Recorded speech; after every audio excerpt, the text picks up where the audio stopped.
Theory চ্যাপ্টারের নাম number systems বা সংখ্যা পদ্ধতি, পেজ নাম্বার NS9। তোমাদের যে নোটটা আমি পাঠিয়েছি সেটা মিলিয়ে নাও। একদম ওপরের ডান দিকে দেখো পেজ নাম্বার দেওয়া আছে NS9, আর বাঁ দিকে থিওরি লেখা রয়েছে। ওপরে আমি টপিকের হেডিংটা দিয়ে দিয়েছি, বাইনারি নাম্বার থেকে হেক্সাডেসিমাল নাম্বার এ রূপান্তর। ইংলিশ ভার্সনটাও দিয়ে দিয়েছি। অর্থাৎ প্রশ্নে বাইনারি নাম্বার দেওয়া থাকবে, সেটাকে হেক্সাডেসিমাল নাম্বারে রূপান্তর করতে হবে। চলে এলাম কোশ্চেন 1-এ। এই দেখো বাইনারি সংখ্যাটা দেওয়া রয়েছে। তাহলে এটা যদি বাইনারি সংখ্যা হয়, এর সমমানের বা ইকুইভ্যালেন্ট হেক্সাডেসিমাল নাম্বার কত হবে? এটা যে বাইনারি নাম্বার সেটা বোঝার উপায় হচ্ছে বেস 2, আর এটা যে হেক্সাডেসিমাল নাম্বার কত হবে জিজ্ঞেস করছে, সেটা বোঝার উপায় হচ্ছে বেস 16। অর্থাৎ এই যে বাইনারি সংখ্যা সেটাকে আমাদের হেক্সাডেসিমাল সংখ্যায় রূপান্তর করতে হবে। চলে এলাম সলিউশনে বা সমাধানে। প্রথমে আমি বাইনারি সংখ্যাটা লিখে নিলাম, দেখো দেখতে পাচ্ছ। এবার আমি তোমাদের স্টেপসে লিখে দিয়েছি যে কোনো বাইনারি সংখ্যাকে হেক্সাডেসিমাল সংখ্যায় রূপান্তর করতে হলে আগে বাইনারি সংখ্যাটাকে ডেসিমাল নাম্বারে রূপান্তর করতে হবে, তারপর সেই ডেসিমাল নাম্বারটাকে হেক্সাডেসিমাল নাম্বারে রূপান্তর করতে হবে। তা সেটা দেখো এখানে আমি লিখেও দিয়েছি। প্রথমে এই যে বাইনারি সংখ্যাকে ডেসিমাল নাম্বারে রূপান্তর করতে হবে। অর্থাৎ এই যে বাইনারি সংখ্যাটা রয়েছে সেটাকে আমরা প্রথমে ডেসিমাল নাম্বারে রূপান্তর করব। নিচে চলে এলাম। এই দেখো বাইনারি সংখ্যাটা আমি লিখেছি। এরপর আমি আবার বাইনারি সংখ্যাটা লিখেছি, আর ডিজিট বা অঙ্কগুলোর মাঝে মাঝে স্পেস দিয়ে দিয়েছি, যাতে একটা ডিজিট আরেকটার সাথে মিশে না যায়। আর ডিজিটগুলোর মাথায় মাথায় যে ওয়েট বা উইপ, অর্থাৎ ওয়েট অফ দ্য ডিজিটস পজিশনগুলো আমরা লিখেছি, যেটাকে সংক্ষেপে আমি উইপ বলছি, সেগুলো একটার সাথে আরেকটা মিশে না যায়। আবার বলছি, এই বাইনারি সংখ্যাটাকে আমি আবার এখানে লিখেছি এবং প্রত্যেকটা ডিজিট বা অঙ্কের মাঝে মাঝে আমি স্পেস দিয়েছি, যাতে ডিজিটগুলো বা অঙ্কগুলো পরস্পরের সঙ্গে মিশে না যায়। আর প্রত্যেকটা বাইনারি ডিজিটের মাথায় যে তার ওয়েট বা উইপটা লিখেছি, সেগুলো যেন একটা আরেকটার সাথে মিশে না যায়। এবার আমরা জানি দশমিক বিন্দু বা ডেসিমাল পয়েন্টের বাঁ দিকে যে ডিজিটগুলো আছে তাদের ওয়েট বা উইপ 0 থেকে শুরু করতে হয়। আমি তাই করেছি। দেখো বাঁ দিক থেকে 0 দিয়ে শুরু করেছি, 0, 1, 2, 3, 4, 5। অর্থাৎ এই ডিজিটটার ওয়েট বা উইপ 0, এই ডিজিটটার ওয়েট বা উইপ 1, এই ডিজিটটার ওয়েট বা উইপ 2, এই ডিজিটটার উইপ বা ওয়েট 3, এই ডিজিটটার ওয়েট বা উইপ বা স্থানাঙ্কের মান 4, এই ডিজিটটার ওয়েট বা উইপ বা স্থানাঙ্কের মান 5। ঠিক একইভাবে তোমরা জানো দশমিক বিন্দুর ডান দিকে যে ডিজিটগুলো থাকে সেইগুলোর উইপ মাইনাস থেকে শুরু হয়। তাই আমি করেছি, দেখো -1, -2, -3। অর্থাৎ এই ডিজিটটার ওয়েট বা উইপ হলো -1, এই ডিজিটটার ওয়েট বা উইপ হলো -2, এই ডিজিটটার ওয়েট বা উইপ হলো -3 ইত্যাদি। পরের লাইনে চলে এলাম।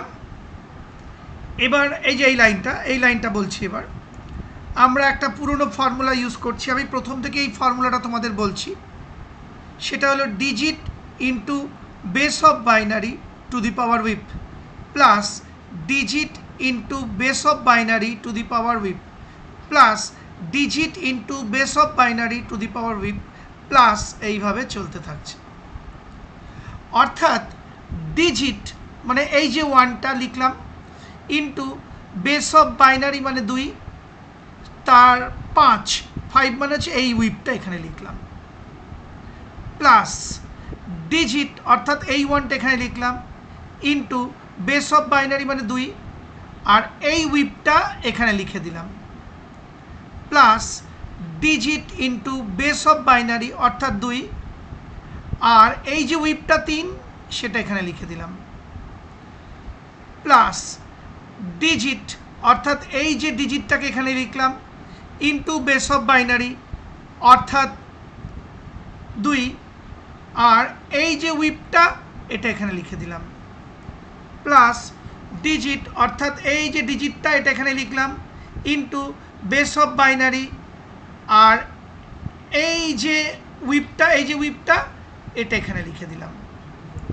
প্লাস ডিজিট অর্থাৎ এই যে ডিজিটটা এখানে লিখলাম, ইন্টু বেস অফ বাইনারি আর এই যে উইপটা এটা এখানে লিখে দিলাম, প্লাস ডিজিট ইন্টু অর্থাৎ এই যে ডিজিটটা এটা এখানে লিখলাম, ইন্টু বেস অফ বাইনারি অর্থাৎ 2 আর এই যে উইপটা এটা এখানে লিখে দিলাম, প্লাস ডিজিট ইন্টু অর্থাৎ এই যে ডিজিটটা এখানে লিখলাম, ইন্টু বেস অফ বাইনারি অর্থাৎ 2 আর এই যে উইপটা এখানে পাওয়ার হিসেবে লিখে দিলাম, প্লাস ডিজিট অর্থাৎ এই যে ডিজিটটা এখানে লিখলাম, ইন্টু বেস অফ বাইনারি অর্থাৎ 2 আর এই যে উইপটা এটা এখানে পাওয়ার হিসেবে লিখে দিলাম। আশা করি বুঝতে পারলে, কারণ এর আগেও আমি এইসব অঙ্ক অনেকবার বুঝিয়েছি। চলে এলাম পরের লাইনে, মানে এই লাইনটায়। এবার আমি অঙ্কটাকে এবার রাশিমালাটাকে ভাঙতে শুরু করলাম। 2 টু দি পাওয়ার 5 মানে 32, সুতরাং 1 ইন্টু 32। 2 টু দি পাওয়ার 4 মানে 16 অর্থাৎ 1 ইন্টু 16। 2 টু দি পাওয়ার 3 মানে 8 অর্থাৎ 1 ইন্টু 8। 2 স্কোয়ার মানে 4 অর্থাৎ 1 ইন্টু 4। জিরোটা এখানে চলে এলো, কারণ 0 ইন্টু সামথিং 0ই হয়, সেই জন্য এখানে 0 লিখে দিলাম। 2 টু দি পাওয়ার 0 মানে 1 অর্থাৎ 1 ইন্টু 1। 2 টু দি পাওয়ার -1 মানে 1 ইন্টু 1/2 টু দি পাওয়ার 1, এই দেখো লিখেছি 1 into 1/2 to the power 1। 0 into something 0ই হয়, এই 0 লিখে দিলাম। 0 ইন্টু সামথিং 0ই হয়, এই দেখো 0 লিখে দিলাম। চলে এলাম এই লাইনটায়, এই যে দেখতে পাচ্ছ এই লাইনটায়। এবার দেখো 1 ইন্টু 32 মানে 32, 1 ইন্টু 16 মানে 16, 1 ইন্টু 8 মানে 8, 1 ইন্টু 4 মানে 4, 0 আর লিখিনি। 1 ইন্টু 1 মানে 1, 1 ইন্টু 1/2 টু দি পাওয়ার 1 মানে 1/2, বুঝতেই পারছো সিম্পল অঙ্ক। আর এই জিরোগুলো লিখিনি। পরের লাইনে চলে এলাম, মানে এই যে এই লাইনটা। এবার আমি এই পূর্ণ সংখ্যা বা ইন্টিজারগুলোকে যোগ করে নিলাম। 32 আর 16 48, 48 আর 8 56, 56 আর 4 60, 60 আর 1 61 মানে 61। এই যে 61 লিখে দিলাম এখানে। অর্থাৎ এই পূর্ণ সংখ্যাগুলো যোগ করে আমরা পেলাম 61, প্লাস 1/2 অর্থাৎ 1কে 2 দিয়ে ভাগ করে আমার বেরোলো 0.5 অর্থাৎ 1/2 মানে হচ্ছে 0.5।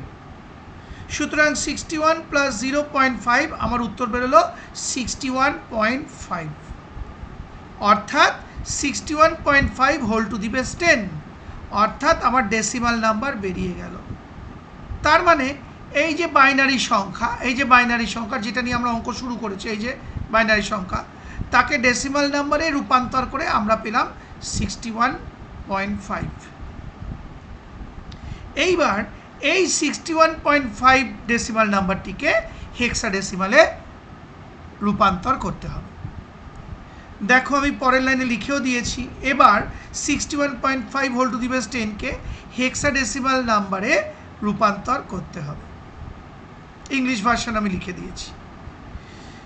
চলে এসো পরের পেজে, পেজ নাম্বার NS10 মিলিয়ে নিও। 61.5 আবার লিখলাম। এবার দেখো এটাকে এবার আমরা হেক্সাডেসিমাল নাম্বারে রূপান্তর করব। প্রথমে আমরা জানি ইন্টিজার পার্ট বা পূর্ণ সংখ্যার অঙ্কটাকে হেক্সাডেসিমাল নাম্বারে নিতে হবে। এই যে তার মানে 61। এই দেখো আমি লিখলাম 61 এর হেক্সাডেসিমাল নাম্বার। এবার এই নিচে আমি অঙ্কটা করে দিয়েছি। এই দেখো